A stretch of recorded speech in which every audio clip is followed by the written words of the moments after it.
अवधेश प्रसाद जो लोकसभा का सदस्य निर्वाचित हुआ हूँ, ईश्वर की शपथ लेता हूँ। ये लोकतंत्र की जीत हुई है, डॉक्टर B.R. अम्बेडकर की जीत हुई है। हमारे लोकसभा क्षेत्र के देवतुल्य मतदाताओं की जीत हुई है और गरीब लोगों की जीत हुई है। पीडीए में विश्वास करने वाले लोगों की जीत हुई है और हमारे नेता आदरणीय अखिलेश यादव की जीत हुई है। ये भारतीय जनता पार्टी की मानसिकता की हार हुई है, उसकी विचारधारा की हार हुई है। और भारतीय जनता पार्टी के लोग कहते हैं हम राम को लाए हैं। राम को लाने वाले लोग नहीं हैं, राम के नाम पे राजनीति करने वाले लोग हैं, राम के नाम पर व्यापार करने वाले लोग हैं। ये राम को लाने वाले नहीं हैं। राम तो अनाथ काल से आए हैं जी। और ये साबित हो गया कि असली राम भक्त कौन है। नमस्कार, आदाब। मैं हूं आपके साथ बुशरा खानम फहद। आपने संसद के सत्र के पहले दिन आपने एक तस्वीर देखी होगी जब अखिलेश यादव अपने 37 सांसदों के साथ पार्लियामेंट की सीढ़ियों पर एक हाथ में संविधान की कॉपी और दूसरा हाथ उन्होंने एक नेता का बहुत मजबूती से पकड़ा हुआ था। वो नेता थे अयोध्या से चुने हुए नए सांसद अवधेश पासी जी। आपको पता है कि यूं तो 542 सांसद चुनकर आए हैं, एक तो निर्विरोध चुन लिए गए, लेकिन जिस एक सीट की सबसे ज्यादा चर्चा हो रही है, जिस एक सीट ने ना सिर्फ उत्तर प्रदेश, ना सिर्फ हिंदुस्तान, बल्कि मैं कहूंगी दुनिया में एक तरह से सुर्खियां बनाई हैं, वो है अयोध्या की वो सीट। क्योंकि वहीं से ही नरेंद्र मोदी और उनकी पार्टी ने पूरे देश में एक नैरेटिव गढ़ा। एक नैरेटिव ये गढ़ा कि जो राम को लाए हैं हम उनको लाएंगे, ये नारा गढ़ा गया और उनको लगा शायद इसके सहारे वो ना सिर्फ उत्तर प्रदेश बल्कि पूरे देश में एक ऐसी प्रचंड जीत हासिल कर पाएंगे जो शायद इतिहास में दर्ज हो जाए। वो इतिहास में दर्ज तो हो गए उस सीट को हार कर।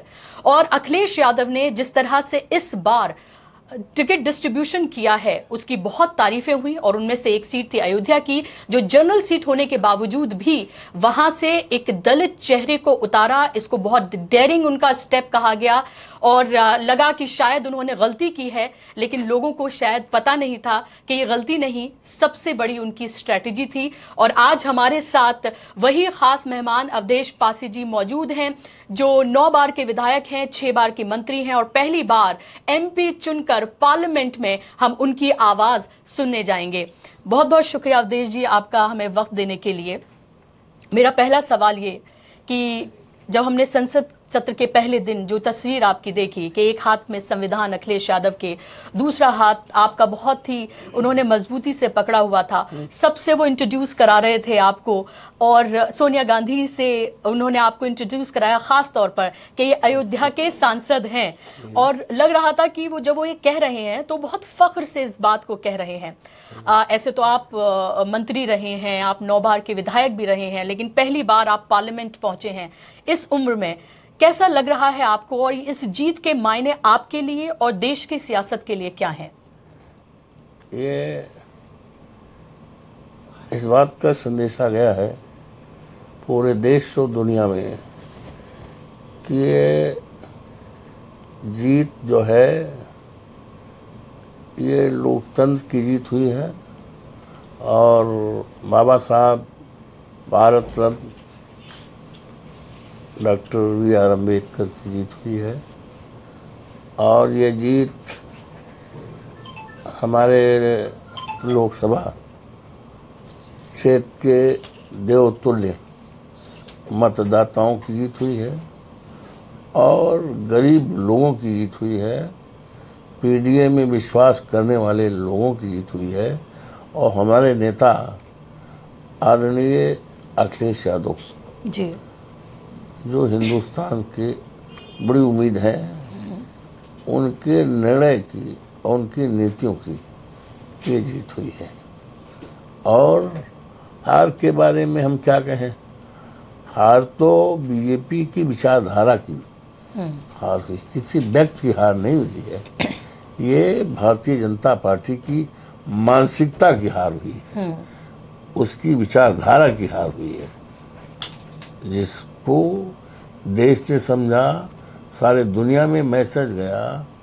और जिस तरह से उन्होंने अपना एक मैसेज देने का काम किया जी, खास तौर से 22 जनवरी को प्राण प्रतिष्ठा के समय पे, और उन्होंने ये मैसेज दिया कि हम राम को लाए हैं। Can you believe, can the nation will believe कि राम को लाने वाला कोई व्यक्ति होगा? जी। राम तो अनाद काल से हैं, बहुत दिनों से हैं। और रामचरितमानस कब बना है और तुलसीदास जी ने कब लिखा है कि दैविक दैवी भौतिक तापा राम राज काहू न बापा। और भारतीय जनता पार्टी के लोग कहते हैं हम राम को लाए हैं। राम को लाने वाले लोग नहीं हैं, राम के नाम पे राजनीति करने वाले लोग हैं, राम के नाम पर व्यापार करने वाले लोग हैं। ये राम को लाने वाले नहीं हैं। राम तो अनाद काल से आए हैं जी। और ये साबित हो गया कि असली राम भक्त कौन है। असली राम भक्त कौन है? हम तो I am very lucky by virtue of my birth I am entitled to say that I am the real Ram भक्त। क्यों? कि मेरे बाबा आज दुनिया में नहीं है, उनका नाम राम नेवल। ओके। मेरे भाई, बड़े भाई आज दुनिया में नहीं, उनका नाम राम अवध। मेरे मामा दुनिया में नहीं है, रेल में एम्प्लॉय थे, उनका नाम था परशुराम। मेरे पिताजी दुनिया में नहीं, उनका नाम था दुखी राम। मेरे ससुर दुनिया में नहीं है, उनका नाम था राम सेवक। तो मेरा तो सैकड़ों साल से राम के प्रति, और राम तो मेरे रोम रोम में है जी। राम तो मेरे रोम रोम में है, मेरे विचारधारा में है। लेकिन ये लोग, क्या इनके नाम के आगे पीछे कहीं राम लगा है? पूछ लेना। तो हम तो by virtue of my birth I am entitled to say that I am the real Ram भक्त। हम राम नहीं हो सकते जी, हम सेवक हो सकते हैं, राम की मर्यादा को कायम करने वाले हो सकते हैं। हम ये भारतीय जनता पार्टी की सरकार में राम की मर्यादाएं टूटी है, लोगों के घर गिराए गए हैं, 100 साल के मकानात तोड़े गए हैं और जमीन पर कब्जा किया गया। अगर किसी ने आवाज उठाया तो उनको थाने में बंद करके उनको अपमानित किया गया। क्या ये राम की मर्यादा है? अच्छा है राम पद बना जी, बनना भी चाहिए, उसका स्वागत है। पहली बारिश में 10 गड्ढे, 10 से ज्यादा गड्ढे हो गए और गड्ढे हो गए जी। और यहाँ तक कि फैजाबाद अयोध्या का जो स्टेशन है रेलवे का, उसके दीवारें गिर गई जी।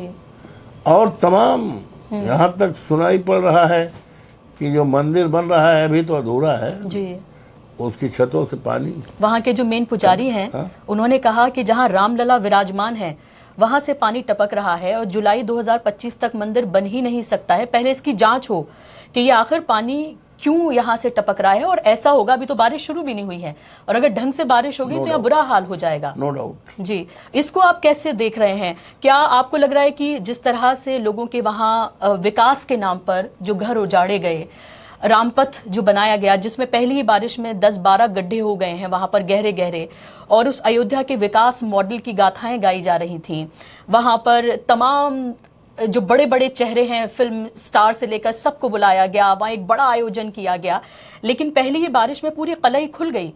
क्या आपको लग रहा है कि ये भी एक रीजन रहा होगा कि विकास के नाम पर आपने लोगों को जो उजाड़ा, क्या उसका भी एक नतीजा भुगतना पड़ा है बीजेपी को और आपको जीत का सहरा इसलिए भी मिला है? देखिए ऐसा है कि उनके सामने तो चुनाव था, 24 का चुनाव था और खास तौर से अयोध्या जनपद की ये सीट थी जिस सीट पर देश और दुनिया के लोगों को निगाहें पहले से थी। ये मामूली सीट नहीं है और आज जब चुनाव हो गया तो सारे देश दुनिया में चर्चा का विषय भी है जी।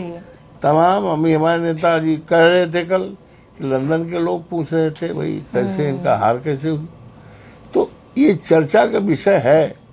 तो इनके सामने तो चुनाव था कि हम चुनाव कैसे जीते और अयोध्या के चुनाव कैसे जीते, 24 का चुनाव कैसे जीते।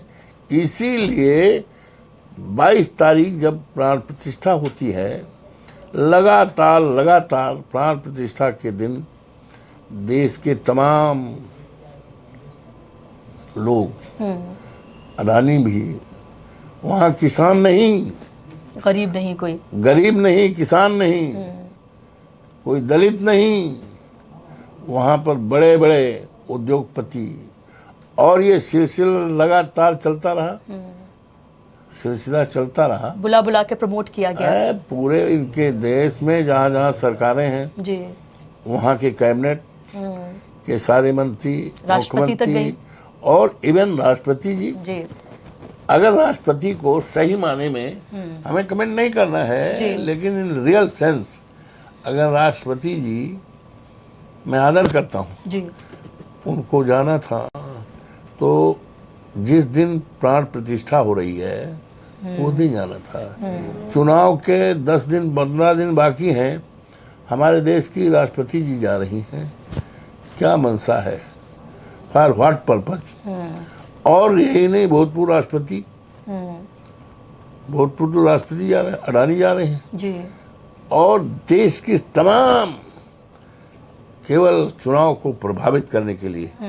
लेकिन इस देश की जनता महान है जी। लेकिन अवधेश जी, ऐसा क्या आपने जादू किया कि पूरी ताकत लगाई मोदी ने? वो वहां पर चुनाव के दौरान वहां पर हमने देखा, वो सब कुछ हमने देखा, हम तो और उम्मीद नहीं थी लोगों को, लेकिन आपने कुछ करिश्मा तो जरूर किया है। भाजपा के लोग तो बहुत खुश थे कि आदरणीय मोदी जी ने वो रोड शो भी किया, और ये चर्चाएं भारतीय जनता पार्टी के बीच चल रही थी कि अरे घबराए नहीं मंत्री जी, घबराइए नहीं, बहुत बड़ा चेहरा आ रहे हैं, मोदी साहब लड़ेंगे। तो उनसे ज्यादा हम खुश थे। नर्वस नहीं हुए आप? उससे ज्यादा हम खुश थे कि बहुत अच्छा होगा कि आदरणीय मोदी जी लड़ेंगे। हम जानते थे जनता का, आपको पल भर के लिए भी ये नहीं लगा, नर्वस नहीं हुए? No nothing, 100% I was sure, I was in full confidence. अच्छा, कि मोदी जैसे चेहरे के सामने भी कि आप उनको हरा पाएंगे? नहीं, हम नहीं हराएंगे, जनता। मैं क्या, मैं तो एक सिंबल हूँ, जनता महान है। जनता ने डिसाइड कर लिया था कि हमको चेंज करना है, हमको परिवर्तन करना है। परिवर्तन की बयार चल रही थी और ये आंधी के रूप में हो गई थी। तो अब ठीक है, जो भी रहा होगा, उनको कहाँ से सूचनाएं, प्राइम मिनिस्टर को तो सारी सूचनाएं मिलती रहती हैं, तो उन्होंने अपना इरादा बदल दिया गया हो, ये हम नहीं कह सकते कि लड़ना चाहते थे या नहीं। लेकिन भारतीय जनता पार्टी के लोगों में बड़ी जोर शोर की चर्चा थी, खुशियां थी कि प्रधानमंत्री जी लड़े, तो उनसे ज्यादा हम खुश थे, क्योंकि 100% श्योर। जब आपका नाम अनाउंस हुआ कि आप यहाँ से लड़ेंगे, और अखिलेश जी ने जब आपको बताया, तब आपको पल भर के लिए भी ऐसा नहीं लगा कि एक ऐसी जगह जिसको केंद्र में रखकर पूरे देश की राजनीति की जा रही है? ऐसा है कि जिस दिन माननीय अखिलेश जी ने मेरा नाम अनाउंस किया, 6 महीना पहले हमसे कह भी दिया था कि अयोध्या स्थित ये जो सीट है 54 फैजाबाद, इस पर आप जीतेंगे, और भारतीय जनता पार्टी का कोई भी लड़ेगा आपके मुकाबले तो हारेगा। तो it was the confidence of my leader prior to 6 months एगो, 6 महीना पहले से ही। और वही जब वो हमारे चुनाव में आए तो उन्होंने कह दिया, हमारी तारीफ कर रहे थे। उसके बाद वो वीडियो देखा, पूर्व विधायक, अरे हमने कहा मैं तो विधायक हूँ जी मिल्कीपुर से, तो कहे नहीं, वो आप तो सांसद हो गए, तो इसलिए मैंने कहा जी। तो इट वाज हिज कॉन्फिडेंस, और कॉन्फिडेंस लूज नहीं हुआ। 6 महीना पहले कहे थे और 6 महीना चुनाव के समय, तो इट वाज हिज कॉन्फिडेंस। क्या आपको लगता है लल्लू सिंह का वो वक्तव्य है कि 400 पार हमें इसलिए चाहिए क्योंकि संविधान बदलना है, इसने भी बहुत मदद की, या इसने वो काम कर दिया कि जिसने एक तरह से आपकी जीत की राह, मैं आसान तो नहीं कहूंगी, लेकिन कम से कम उसको थोड़ा सा उस मुश्किल से वो पीछे लेकर आ गए? ऐसा है, ये हम लोग तो लगातार इस बात का शंका कि सरकार जो है बाबा साहब Bharat Ratna doctor B are Ambedkar के संविधान को छीने जी।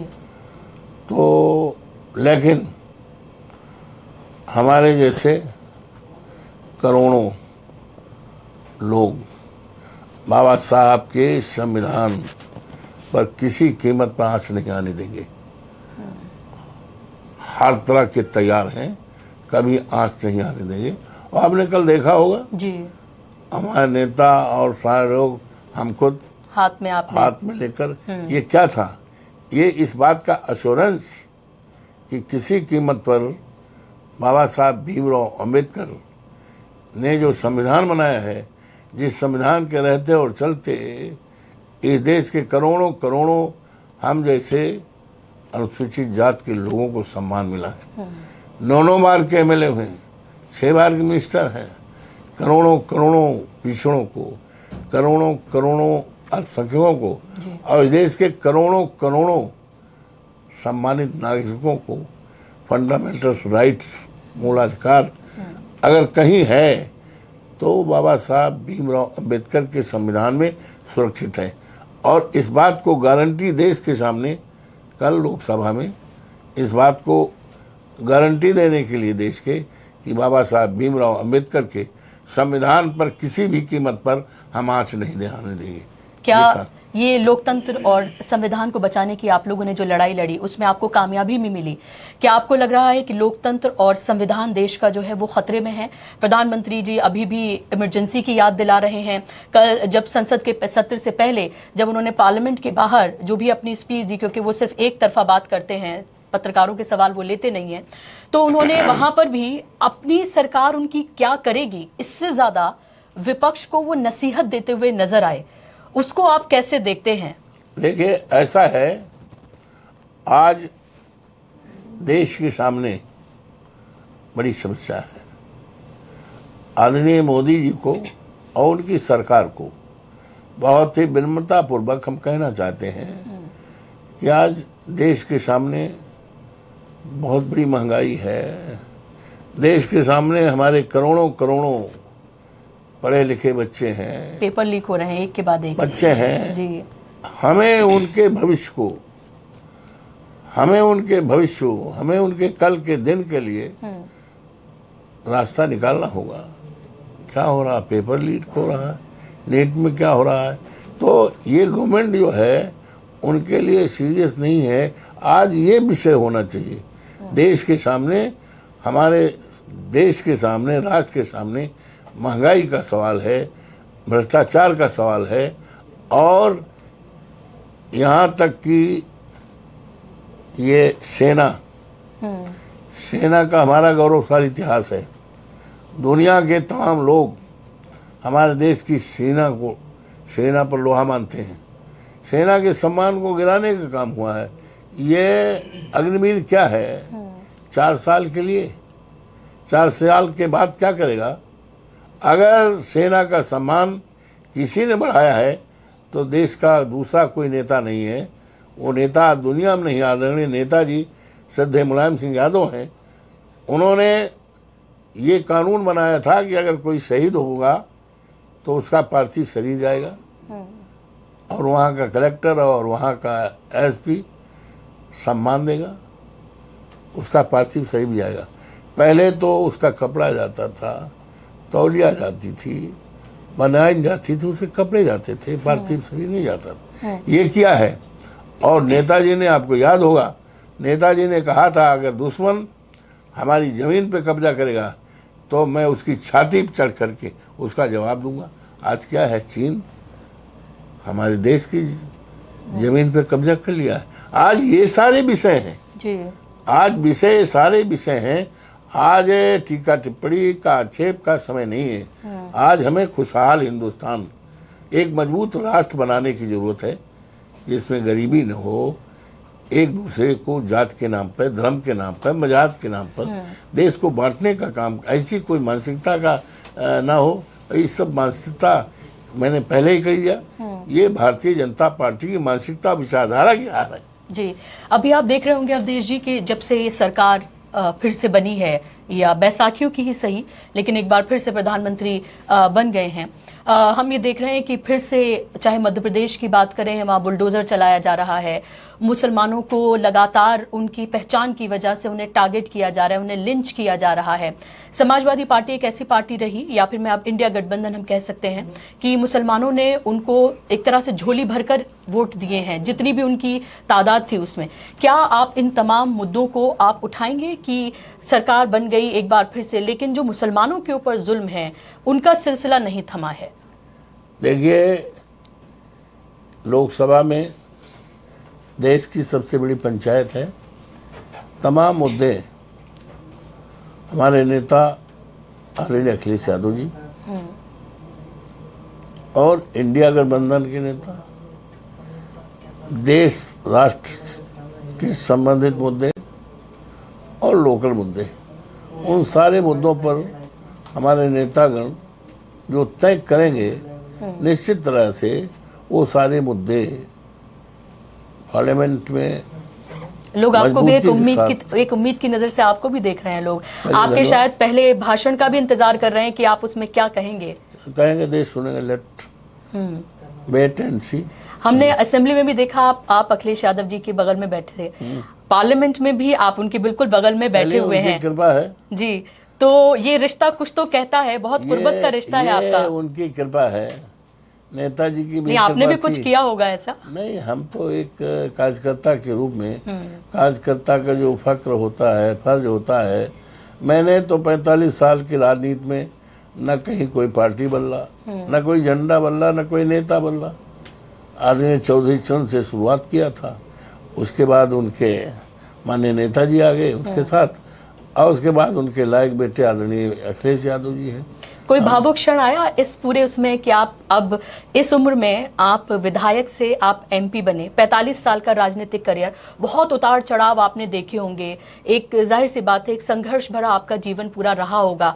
कभी कोई ऐसा इस पूरे दौरान कोई भावुक पल आया जब आपको लगा कि मैं एमपी बनकर मतलब जा रहा हूं, जब ये लगा आपको और आपकी जीत ना सिर्फ देश में दुनिया में सुर्खियां बटोर रही है? क्या उस वक्त आपकी कैफियत क्या थी, क्या सोच रहे थे आप? कभी कोई भावुक पल आपकी जिंदगी में आया इस पूरे दौरान? तो when I was a student of 11th 11 दर्जे में, उसी समय मैंने लिखा था। एक क्षण ऐसा आया था जी, एक क्षण ऐसा आया था, वजीफा के फॉर्म पर दस्तखत नहीं हो पाई, तो मैंने वो त्यौहार था, एक गुड़िया के त्यौहार, जिससे हमारे यहाँ बसंत पंचमी का नाग पंचमी जी, तो उसी दिन प्रार्थना पत्र पर दस्तखत कराने गए थे, नहीं हो पाया एक सांसद जी से। तो उसी दिन मैंने लिखा, Awadhesh Prasad MA LLB advocate MP गृह मंत्री भारत सरकार। वाह। और अब मैं कभी वजीफा लेकर नहीं पढ़ूंगा, फीस माफ करा कर नहीं पढ़ूंगा, मेरे बाल बच्चे भी होंगे तो मैं ना वजीफा दिलाऊंगा ना फीस माफ करूंगा। Awadhesh Prasad, when I was a student of 11th class। 11th तब आपने ये लिख दिया था? लिख दिया था। काश वो मेरे पास कापी होती, बदामी कापी थी, तो पूरे देश को मैं दिखा देता, आपको भी दिखा देता। हाँ, वो कन्विक्शन आपके अंदर तब था? हाँ, 11 दर्जे में था। 11 दर्जे में था। हाँ, 11 RD इंटर कॉलेज सुचितागंज, जो फैजाबाद जिले में, वहाँ पढ़ रहा था जी। नाग पंचमी का दिन था।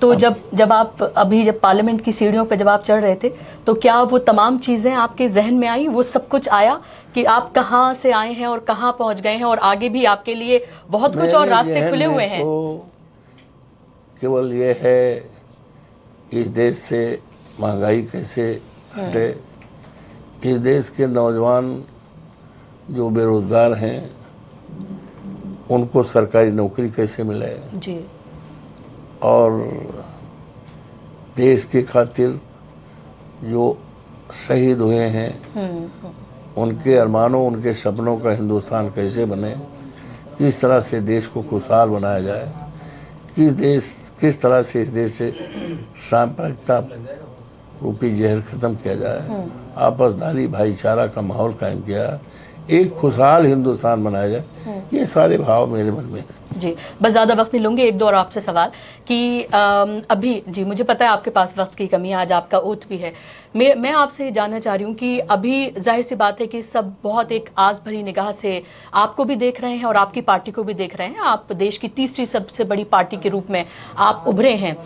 आप एक एमपी चुनकर आए हैं, फिर भी मैं देख रही थी आप एक टीवी चैनल पर बैठे हुए थे और क्योंकि आपका बहुत विनम्र स्वभाव है, ये भी आपकी एक यूएसपी है, और इस विनम्र स्वभाव ने उस अहंकार को हराया है, वो उस तरह से भी लोग इसको देख रहे हैं। आपसे कहा गया कि आप नारा लगाइए जय सिया राम का, और आपसे बार बार कहते रहे कि आप लगाइए वो नारा। क्यों आपसे कहा गया? क्या बीजेपी का कोई नेता होता, क्या कोई अपर कास्ट का कोई नेता होता, क्या उससे भी इसी तरह से कराया जाता? एक जर्नलिस्ट आपसे एक इंटरव्यू में ऐसा कैसे कह सकता है? चलिए, ये उनकी बात थी, उनकी भावना थी जी, लेकिन उस वक्त आपको कैसा लगा? हम तो नॉर्मल रहते हैं क्या सिर्फ इसलिए क्योंकि आप दलित समाज से आते हैं इसलिए आपसे ये कहा गया? नहीं, ये कोई मेरे मन में इस तरह का भाव नहीं रहता है, समझ गए कि नहीं? ऐसा कोई भाव नहीं रहता। अब उनकी विचारधारा थी, किस सोच, किस विचारधारा के आधार पर वो कहलाना चाहते थे। हम तो अपने विचारों पर डिगे रहे। हमने तो कहा कि कोई हमको माला पहनाया है, ओढ़ाया है, तो उसका सम्मान है, तो कोई जबरदस्ती थोड़ा किसी से बयान करा सकता है जी। हाँ, ये उनकी फीलिंग है। तरह तरह के लोग होते हैं, तरह तरह की विचारधाराएं होती हैं, क्या किया जाए। और जो पूरा कैंपेन आपकी जीत के बाद जो चलाया गया पूरे सोशल मीडिया पर, अयोध्या के लोगों तक को बुरा भला कहा गया वहां आप नहीं जाइए, और कैसे एक दलित चेहरे को वहां से जिता दिया गया, लोगों ने गद्दारी की है, ये सब सारी चीजें आपने तो देखी होंगी, आई एम श्योर। उस सब को आप कैसे देखते हैं कि ऐसा है, ऐसे लोगों से मैं हाथ जोड़कर विनम्रता पूर्वक सलाह देता हूँ कि लोकतंत्र में जनादेश का सम्मान किया जाता है, और ये लोकतंत्र में जनादेश का या मत देने का अधिकार बाबा साहब भीमराव अम्बेडकर ने बनाया है, और जनादेश का सम्मान करना चाहिए। प्रभु श्री राम से प्रार्थना करता हूँ कि ऐसे लोगों को सद्बुद्धि दें कि वो जनादेश का सम्मान करें जी। किसी के प्रति कोई ऐसी भावना न रखें, और प्रभु श्री राम उनको विचारधारा, उनके मन में एक अच्छी विचारधारा पैदा करें। जी, जिन लोगों ने आपको वोट नहीं दिया है आप उनका भी काम करेंगे? सबके सांसद हैं आप? सबके सांसद हैं। जिन्होंने आपके खिलाफ प्रचार किया? नो, सबका। अब आज हम सांसद हैं, कोई व्यक्ति अयोध्या फैजाबाद का जाएगा, इंग्लैंड में जाएगा या अमेरिका में दूसरे मुल्क में जाएगा और पूछेगा कि आप कहाँ के हैं, तो बताएगा अयोध्या फैजाबाद के हैं। आपका सांसद कौन है, तो सांसद तो हमें बताएंगे, अवधेश प्रसाद, है ना। तो हम सबके हैं, सबके लिए काम करेंगे, सबका सम्मान करेंगे, सबका विकास करेंगे, और सबके दुख सुख में हमेशा हाजिर रहेंगे, और सबकी उम्मीदों पर मैं खरा उतरूंगा। जी, अभी स्पीकर का चुनाव होने जा रहा है, अभी तक नाम भी नहीं पता कौन है। इंडिया गठबंधन कह रहा है कि डिप्टी स्पीकर हमारा बनाया जाए। ये भी कहा कि अगर टीडीपी अपना कोई नाम लेकर आती है तो हम उसको सपोर्ट करेंगे, लेकिन अभी तक नहीं लग रहा है कि जिस तरह की मनमानी मंत्रिमंडल बनाने में की गई उसी तरह की स्पीकर में भी की जा सकती है। क्या आपको या इंडिया गठबंधन को या किसी तरह का डर है कि आपके नेताओं को भी खरीद फरोख्त की जा सकती है? जो 240 का नंबर है वो 272 करने की कोशिश बीजेपी जल्द से जल्द करेगी? देखिए, हमें अपने सांसदों पर पूरा विश्वास है, सबका भरोसा, सबका इतबार हमारे नेता अखिलेश यादव पर है जी। हम लोग चट्टान की तरह से, हमारे सारे साथी चट्टान की तरह से उनके साथ हैं, रहेंगे। कोई खरीद फरोख्त का कोई प्रभाव नहीं पड़ेगा। स्पीकर के चयन को आप कैसे देख रहे हैं? अब सब चीज़ एक ही समय ना भूल लीजिए, जी आने दीजिए समय। चलिए जी, बहुत बहुत शुक्रिया अवधेश जी, बहुत आपने कीमती वक्त हमें दिया।